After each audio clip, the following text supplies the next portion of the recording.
We focus on the heart of the GLP-1 community. Real people, real stories, and the fight for affordable access. By listening, you are supporting our advocacy efforts to make these life-changing medications accessible to everyone who needs them. This isn't just a podcast, it's a movement. Welcome to the GLP-1 Collective. Welcome to the GLP-1 Collective podcast. My name is Amanda Bonello, and this podcast supports a charitable nonprofit dedicated to advocating for affordable access to GLP-1 medications, normalizing their use through community-driven storytelling, and empowering individuals through support groups and educational tools. Visit glp1collective.org for more information. Today, we're interviewing Dr. Lindsay Ogle, MD. She is a board-certified family and obesity medicine specialist. She is near and dear to my heart for multiple reasons. Quick little fun fact for you before we get this interview started. Dr. Lindsay Ogle was the very first doctor who I have been on a podcast with. She was the very first doctor to let me interview her and the very first to be on the physician locator tool up on our website. She has been nothing short of an angel in my life. And when I say that, I mean it, because the first time that she let me interview her, we spent an hour having a fantastic discussion that no one will ever hear because I did not hit the record button. Yes, you heard me right. The record button was not pressed. We don't have a recording of that first interview, and she was gracious enough to give me her time again. I will never stop being eternally grateful for her graciousness. I hope that you all enjoy the incredible amount of knowledge that you are about to learn, and please know that if you are looking for more information, you can find her on YouTube, Instagram, TikTok, and on her own website, where she has her own practice called Modern Metabolic Health.com. Oh my gosh, thank you so much for coming on this podcast again. I cannot thank you enough for your graciousness, your patience, and understanding with last time. You're a saint, and I am just so grateful for you. Yeah, you're too kind. It's my pleasure. So, how have things been since we last spoke with the business? How is being a doctor? It's been really fun. And yeah, of course, always love seeing patients, both, new patients who, I'm seeing for the first time or patients I've been seeing for a while. I just love my job and seeing how people's health is improving over time. And then the social media aspect of it is still relatively new to me, but that's been fun as well. Just exploring sharing my knowledge to a broader audience has been really exciting. And so I've enjoyed that as well. And I did add a video from YouTube to the website with Oh, your great. profile. Good. Your videos are great. They're so informative, and your social media it's just wonderful. You can really feel how compassionate and empathetic you are through your content. So I think that's wonderful that if I were looking for an obesity specialist who was not going to judge me, I would definitely be drawn to those videos and that doctor. Well, I'm so glad to hear that. That's absolutely my goal. So for anyone that doesn't know, how long have you had your practice? Yeah, so my name is Dr. Lindsay Ogle. I went into residency for family medicine. I started residency in 2019, and that was a 3-year program. And then after residency, I did some additional like self-education and training in obesity medicine. And then I sat for those boards. So I'm board certified in family medicine and obesity medicine.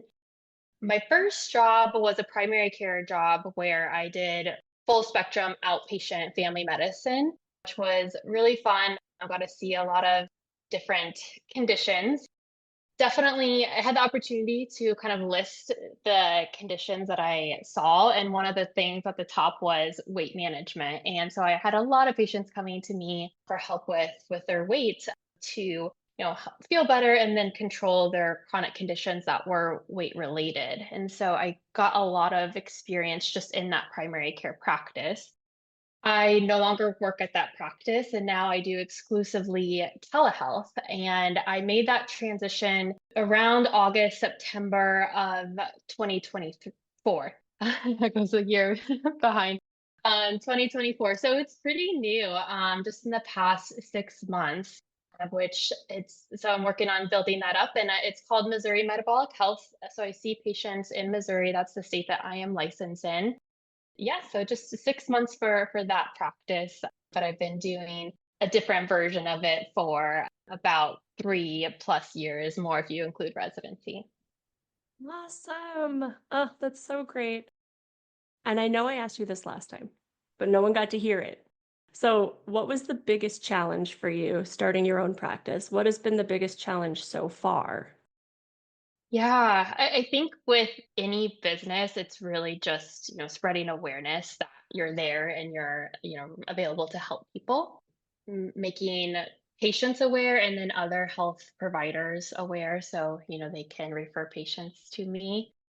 I think initially probably it was just having the confidence to start a practice. I mean, it's a pretty scary thing. I know, I'm sure you have felt the same, with your business and nonprofit. It takes a lot to get going, but once you start it, it's so rewarding when you start to see that progress happen, and it's definitely worth it. I will say I am meeting so many incredible women entrepreneurs in this position. I think you were one of the very first ones that I was introduced to. And I'm just so glad that I had the opportunity to meet you and learn from you, and that other people in this nonprofit members will have the opportunity to learn from your resources as well. Because you did put free resources, a link to them up on the website along with the video, and we've got links to your YouTube for more resources. So you're just spreading education and information everywhere you go. Great, great. Thank you for your support. And yeah, it was such a pleasure getting to meet you as well. I think that things just aligned and we were asked to be on the same podcast together, which was wonderful. And that's been a joy that I didn't necessarily expect along this process is, meeting so many people. And it has been mostly women that I've met as well. And everyone has, for the most part, been so gracious and willing to connect and give advice and just support one another. I myself, I'm an introvert, and so I didn't think that, I would enjoy that part, but I really, really have. It makes the confidence a lot easier. So you're doing your own, I know last time we spoke, you're doing those live meetings with dietitians. And are you still meeting with dietitians live for people to be able to watch and learn about what they should be eating on a GLP-1 and for bariatric surgery? Yeah, yeah, all different topics from what to eat on a GLP-1 or for bariatric surgery or just health in general. I'm trying to establish a more consistent routine, and I'm thinking Wednesdays at noon Central Time is probably going to be where I'm mostly doing the lives, and most of them are going to be on Instagram. But occasionally, because of schedules, we'll do other times.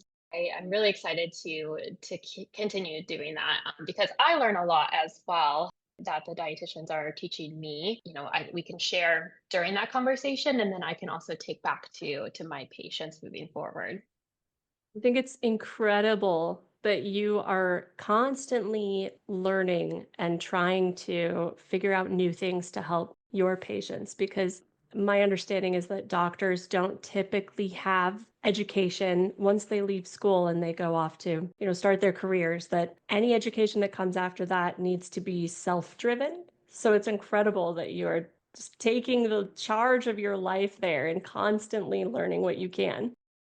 For I think the majority of physicians, I mean, that they're so busy and their schedules are very tight, and that limits it. That's one really nice thing about owning your own business and doing telehealth. There's a lot more flexibility, so I'm able to kind of build in that extra time for that education, and whether it's reading on my own or listening to podcasts or connecting with others in the industry like nutritionists or coaches, therapists. So it's really been a great opportunity that I have now that I have a little bit more time with that.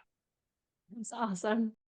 Right now is a really scary time for people who don't have affordable access to GLP-1s through insurance. And I was wondering what barriers you've seen with your own patients up until this point for affordable access, what you think you'll be seeing if compound tirzepatide and semaglutide are no longer an option.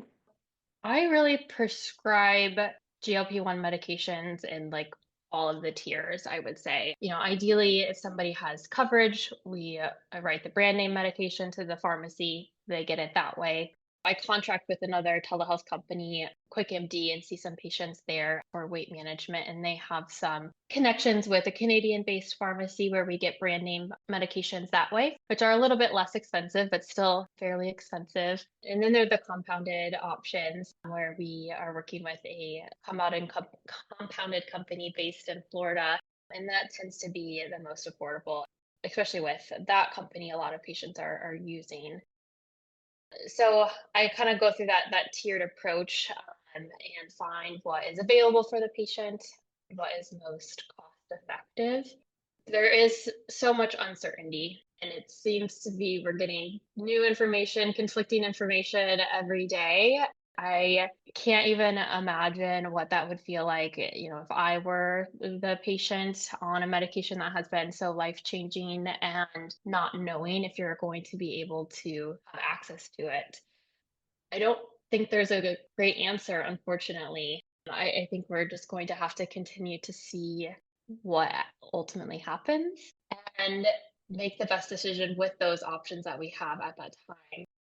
Of course, there are some of our other medications that we had before. The GLP-1s were so popularly used for weight management. So some people may be able to transition to those options and do just fine.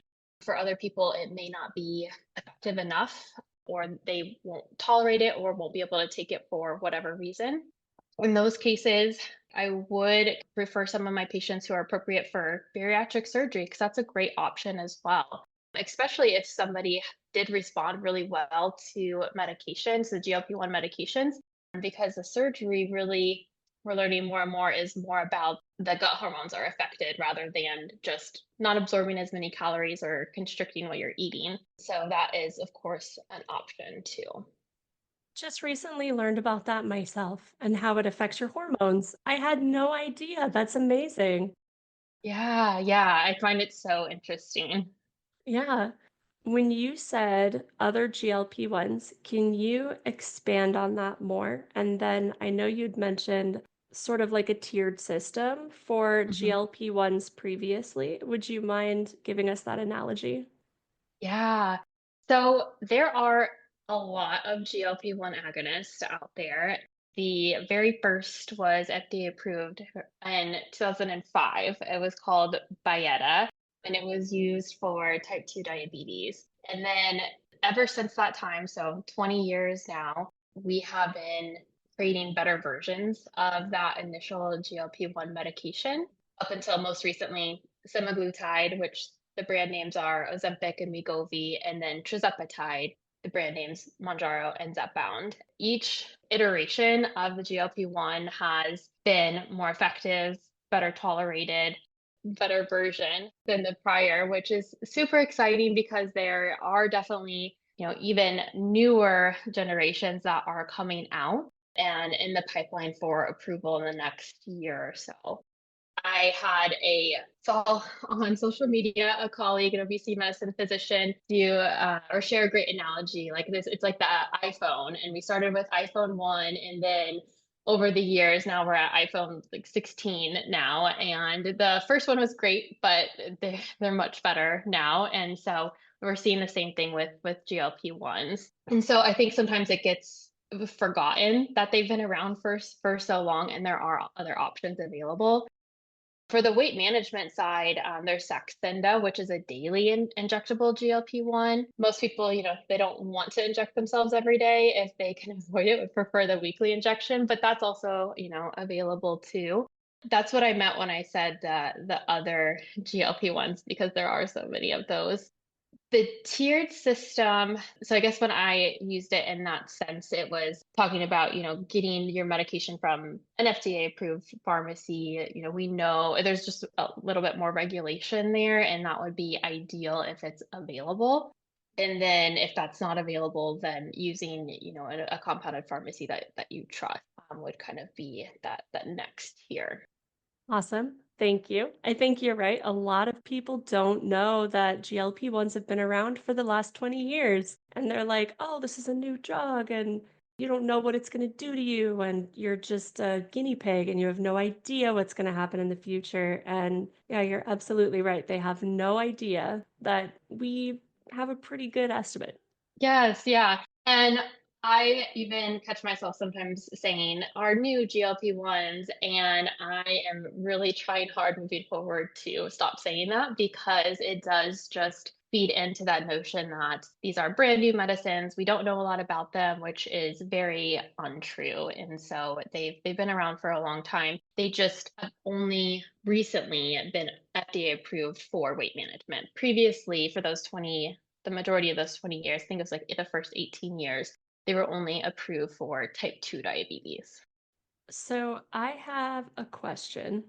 When it comes to insurance for the tiered system you were talking about, starting with name brand, going through insurance, what are your steps when insurance is denied? I send a prescription, I see a patient, we discuss options, we decide a GLP-1 medication is most appropriate and send that prescription to the pharmacy. And if it gets denied, the next step that I would do would usually be applying for a prior authorization, which is just essentially telling the insurance company why this medication is appropriate and beneficial. So we'll send that and then see what the response is. Sometimes we quickly get a yes. That just happened last week, which was really exciting. But sometimes you get a no. And you can go forward with the next level of that, which is an appeal and giving more information to the insurance company, seeing if they'll change their mind. Sometimes they just don't have that as a part of their coverage. Even though obesity is a chronic medical condition and has been identified as such since American Medical Association in 2013, we have these FDA approved indications for the medication. Legally, insurances are not required to cover obesity as a disease. And so that's what gets very confusing and complicated because medically somebody can meet the criteria and be a great fit for it and maybe even we're on the medication in the past, but if their insurance changes their mind or they change jobs or move and have a new insurance, then they may not have that coverage anymore. And right now, insurance is not required to cover it, which is really frustrating. And then if that is the case, then there's really no amount of fighting in that instance with the insurance that is going to make a change for that case. It's really the advocacy work that we're doing as a whole that hopefully will require insurance companies to cover treatment for the disease of obesity. Personally, I went through that and my provider did several prior authorizations, one for each GLP-1, just to see if anything would get accepted, and they all got denied. So my next step was a compound pharmacy. With that looking like it's going to go away, I don't know what I'm going to do because I don't think I'm a good candidate for bariatric surgery, and I don't think my insurance would cover that either. Yeah, I'm concerned about what everyone's going to end up doing when they lose access because it's looking like that is what's going to happen. And when that does happen and they stop taking their medication, what happens to their chronic disease and all of the symptoms that they had before? Yeah, unfortunately, for the majority of people, I would anticipate that it's going to come back with any chronic condition. My go-to example is high blood pressure. You're treating high blood pressure with a medication. It's controlled while you're taking the medication, but then when you stop the medication, the blood pressure goes back up. And unfortunately, that is what we see with obesity as well. We know that there are real biologic changes that occur that are both leading to and perpetuating obesity once somebody has it. These medications are so effective at correcting some of those changes or most of those changes. And so once you stop the medication, those changes will reappear because you're not having the medication that's on correcting it. Yeah, it's a tough situation. Like I said, we do have, the possibility of partnering with Canadian-based pharmacies, although, like I said, that's still pretty expensive for most people.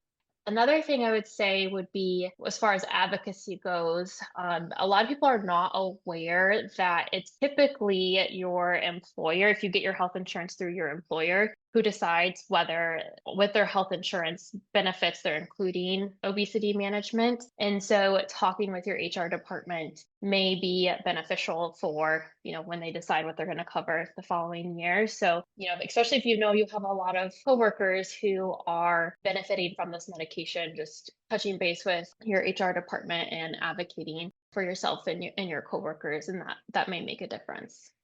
Thank you so much for adding that, because I had only just learned that recently myself, and I'd forgotten that before we started talking about it. So thank you. It's important for people to know. Yeah, absolutely. I didn't know that until working in the system. It's complex and it's hard to navigate. Even working in it, there's things that confuse me along the way. And so it really takes a village, and why, having these conversations and sharing them with broader audience is so helpful. I've definitely had a surprising number of people comment on social media saying that obesity is completely self-inflicted, that all you need to do is eat less and move more. It's shockingly common on a disturbing level. The lack of compassion that you would have to say something like that to someone, because people definitely don't choose to have an illness to be sick. Can you explain how this medication treats the underlying issue of obesity for most people? Thank you for this question. It is probably one of the most important questions. Yeah, and it blows my mind that people really truly believe this. Those people must either have never struggled with their weight themselves, or, have been close to somebody who has struggled with their weight, and they don't work in, this field. Because if any of those are true, you know that anybody who has obesity, it's not for a lack of willpower. Most people who carry excess weight, they're the ones that have done all of the diets and all of the exercise programs and tried all of the supplements and went to their doctor and asked for help and got the generic advice to eat less and move more. And it doesn't work. We've been trying this for decades, and the problem is getting worse. It's becoming more common until we had these medications. And that was the first time we saw that obesity rates were no longer rising, because the medications are actually addressing the underlying cause. I mentioned earlier that there are real biologic changes that occur with weight gain and obesity. And that's because evolutionarily, many, many years ago, we needed to hold on to our energy stores because food was hard to come by. And so we needed to conserve our energy as fat on our body so we could use it when we couldn't add food. And so the people who were able to do that best were the ones that survived. So those are our ancestors. And that's how our biology is created now. But in our modern society, for the vast majority of us, food is much more easily to access. We're more sedentary. We're in this modern society that's very different than what it used to be. And our biology, our genetics have not caught up. What we're left with is what caused us to survive many years ago. So when we're trying to lose weight now, our body is trying to protect us. It thinks it's starving, it's in a dangerous state when we're cutting back on calories. And so to protect us, it slows our metabolism, it increases our hunger hormones. Those are measured. Those are real changes that happen in the body. And it is really impossible to overcome that long term. And so that is why, even if you are successful on a diet, it is very unlikely that it's going to be maintained long term, that weight loss is going to be maintained long term. So the medications help with that. Well, they do not help with the metabolism. That is one thing that we do not know how to address. And we can go back to that later on. But it helps with the hunger hormones and signals. So it helps us to feel full on less food and for longer periods of time, and helps block some of those hunger signals to the brain. But it also helps with insulin resistance. Insulin resistance is very, very, very common in people who have obesity. It's almost guaranteed that people have some level of insulin resistance. And insulin is a storage hormone. And so when you have insulin resistance, so insulin is the hormone that helps bring sugar into your cells so that your cells have energy. And when those cells are resistant to the insulin, to help overcome that, your body produces more insulin to allow that energy into the cells. And so you have higher levels of insulin in your body. So you have higher levels of that storage hormone. And it's very hard to overcome that and to allow your body to release those extra energy stores and lose body fat. And so the GLP-1 agonists, like I said earlier too, they started off as type 2 diabetes medications, and type 2 diabetes is a disease of insulin resistance. And so we saw that they are so effective in treating type 2 diabetes. These patients' diabetes were well controlled and they lost weight. And so the medication then, the GLP-1 agonists, that's when they were studied specifically for weight loss. You were like, well, if somebody does not have type 2 diabetes, will we see the same results? And we did. And that's when they had that approval. So I kind of describe it to patients as it has those three effects. And that's what makes it so powerful, because it's offsetting the insulin resistance, it's helping with fullness, and for most people, blocks a lot of those hunger signals to the brain. So you're saying that most people with obesity have some level of insulin resistance? Correct. Similar to diabetes in that it's like the beginning stages before you reach prediabetes? It can be. Yes. Yes. With most chronic medical conditions, there's multiple factors that lead to it. And so, same thing with obesity and same thing with type 2 diabetes.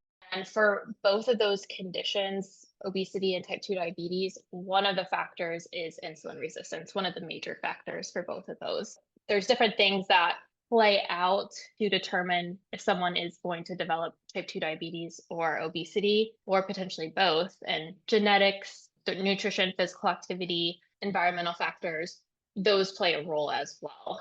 That's why we sometimes see people who do not have overweight or obesity have type 2 diabetes.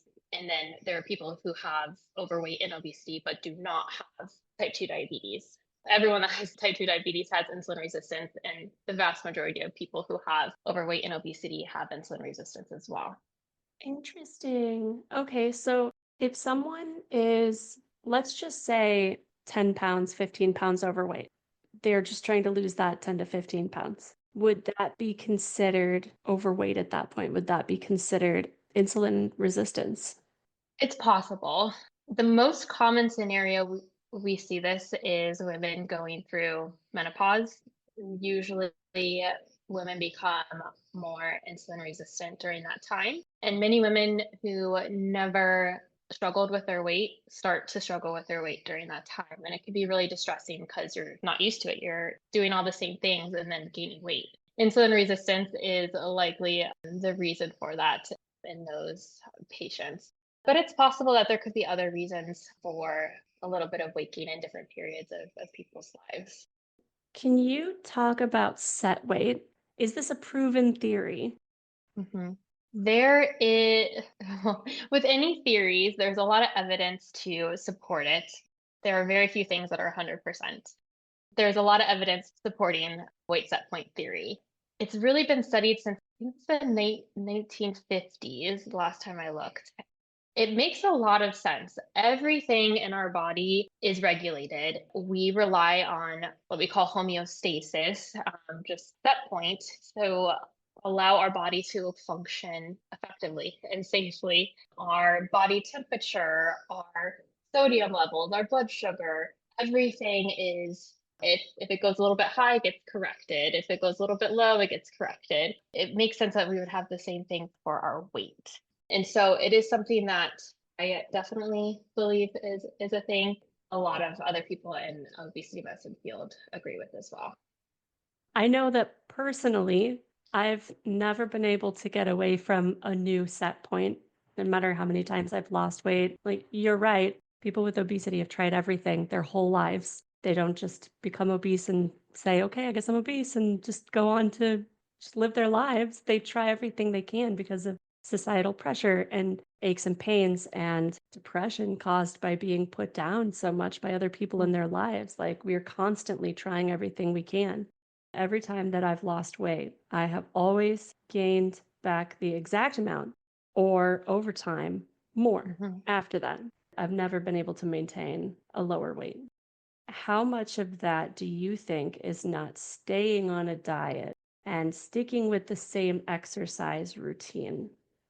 I think it's possible there's combinations and it's, it's different for everybody. Those real biologic changes, like I mentioned earlier, one of the main things is that decrease in metabolism. And so we know that people, once they lose weight, their metabolism goes down. And that has a huge impact. And it can be, as significant as 300 or 400 calories, which is, a light meal. So that's a huge difference in your day-to-day life, what you're able to eat and its impact on, your weight over time. So that for sure has an impact. And like I said, we don't have a good way to offset that at the moment. I do think that there are some psychological parts that happen. One is that weight loss is really exciting. People are giving you positive compliments. You're feeling great. You're seeing if you're, checking your weight, you're seeing your number on the scale go down. Your clothes are fitting better. So there's a lot of positive reinforcement. But once you get to your goal weight or, whatever you reach, it gets a little bit more boring because you're that just becomes kind of the new normal. I think also sometimes we forget how much it took to get there because if you're doing that, especially without very, very hard. What we know in obesity medicine is that anything you do to lose weight, you have to continue that to maintain that weight loss, and sometimes even more because of that change in metabolism. Oftentimes, someone's willing to have a very restrictive diet or exercise a ton for a short period of time to get to that goal. They're not willing, or it's not oftentimes not realistic to do that long term. And so lifestyle creep happens and then weight comes on as well. So I think it's a combination of things. How much do you think that ghrelin has to play into that? Yeah, that's huge. That's huge because, yeah, the metabolism goes down, ghrelin goes up, and hunger is real. And we all experience it. We've all, I think, have been hangry. You can't concentrate. Again, it's not realistic to deal with that level of hunger long term. And that is why medications for most people with obesity are the most sustainable option long term. And we know these medications are safe to use long term. That's why they're recommended that way.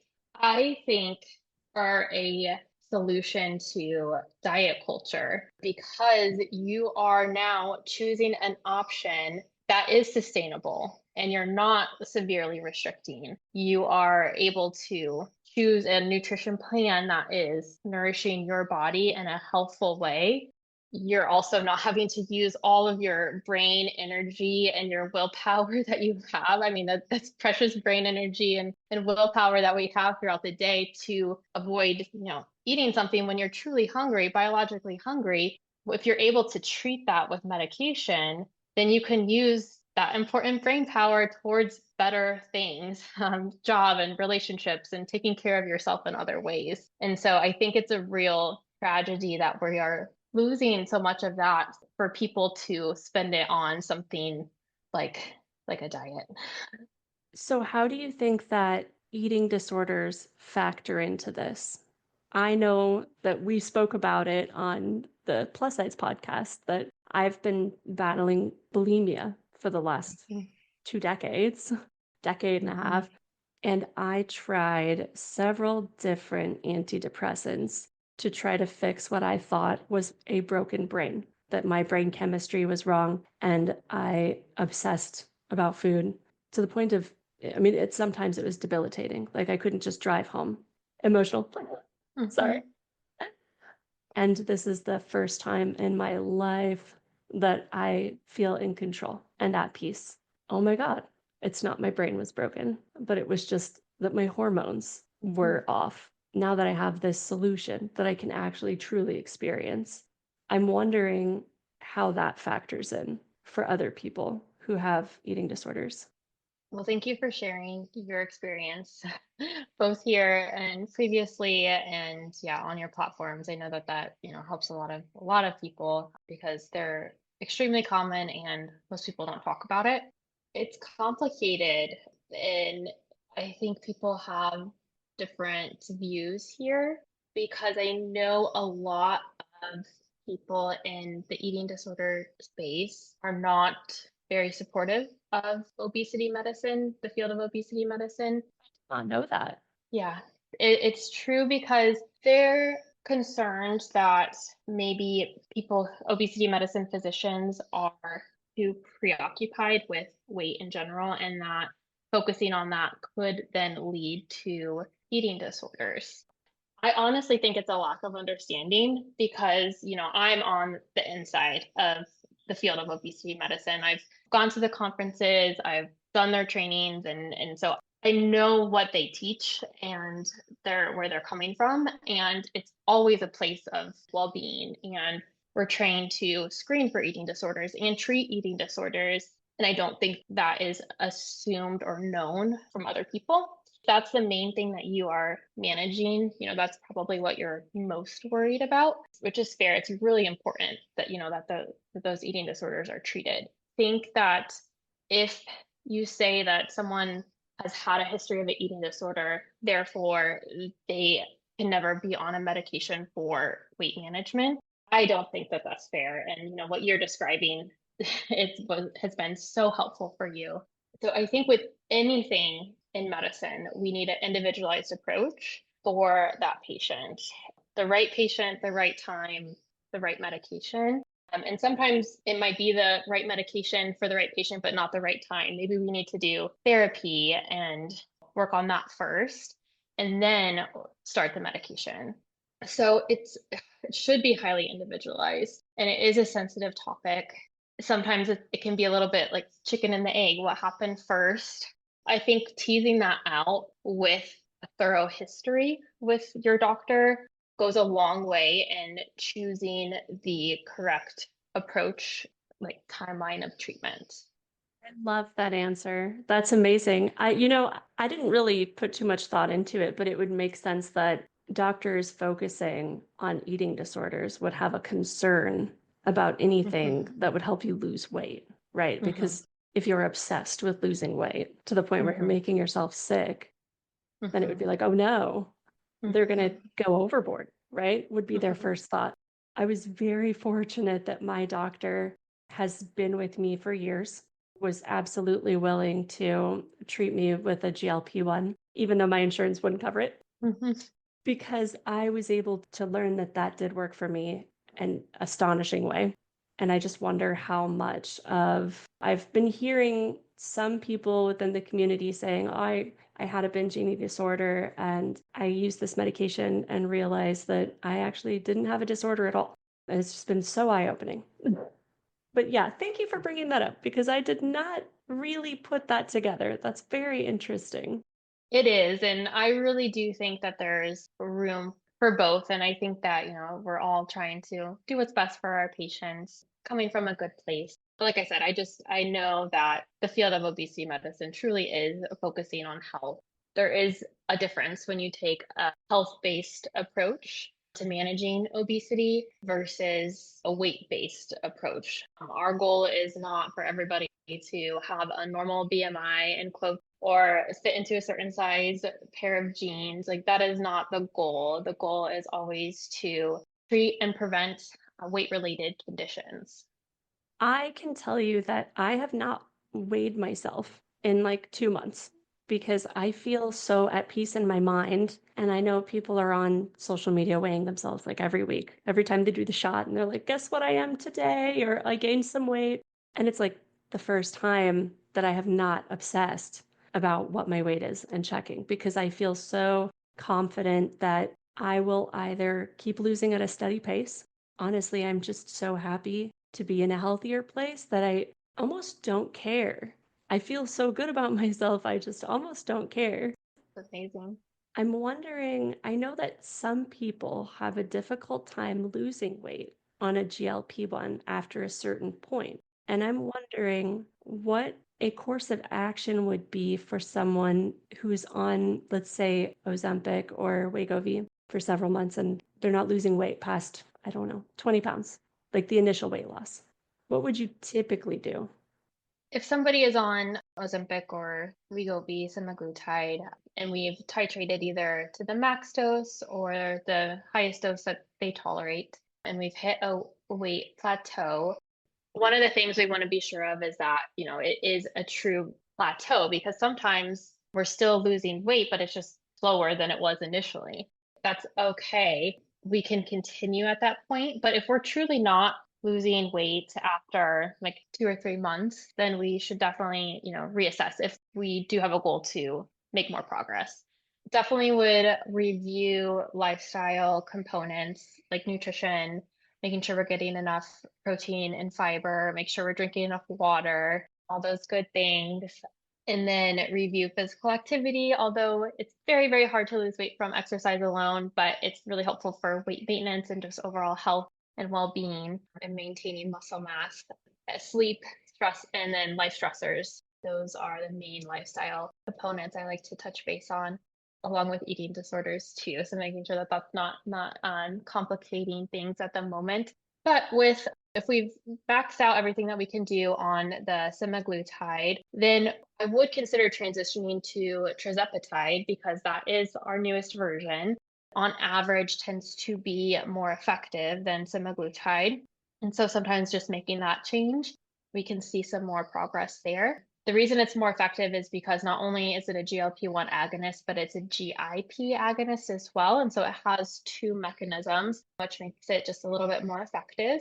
And then so we'll get kind of the max that we can out of that. And if we're still have more room to go, then we would consider maybe we add on something else and use one of our other options. We can do combination medications like we do with other conditions. Like the high blood pressure example, many people need more than one blood pressure medication to control their blood pressure, and it may be the same with someone's obesity. So that is kind of the further step that I would take. And then again, bringing up surgery is always an option as well. And so combination of medications and surgery, some people may need that as well.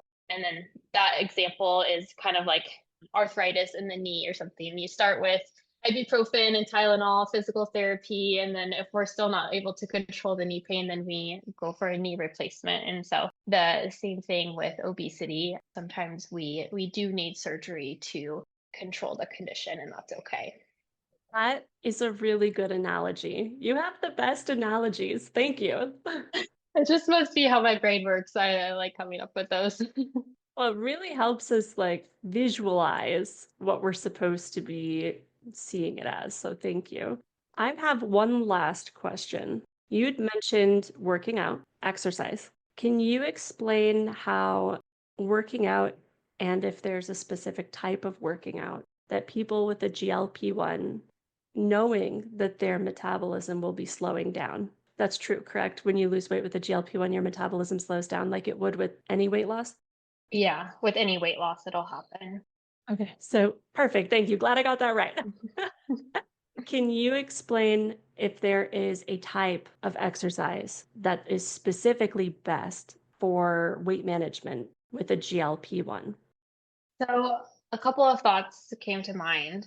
One is just like the mindset around exercise or physical activity, especially, if somebody has been dieting and using exercise as a way to lose weight for a long time.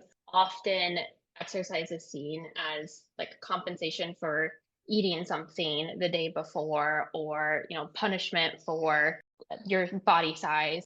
It can take some time to kind of rewire that connection, but it is so important. And so whether that's just with your habits or with a therapist or a coach, working on your relationship with physical activity is really, really helpful. Exercise should be ideally something that's enjoyable. You some days you'll look forward to it, some days you may not, but it's still usually you feel better afterwards.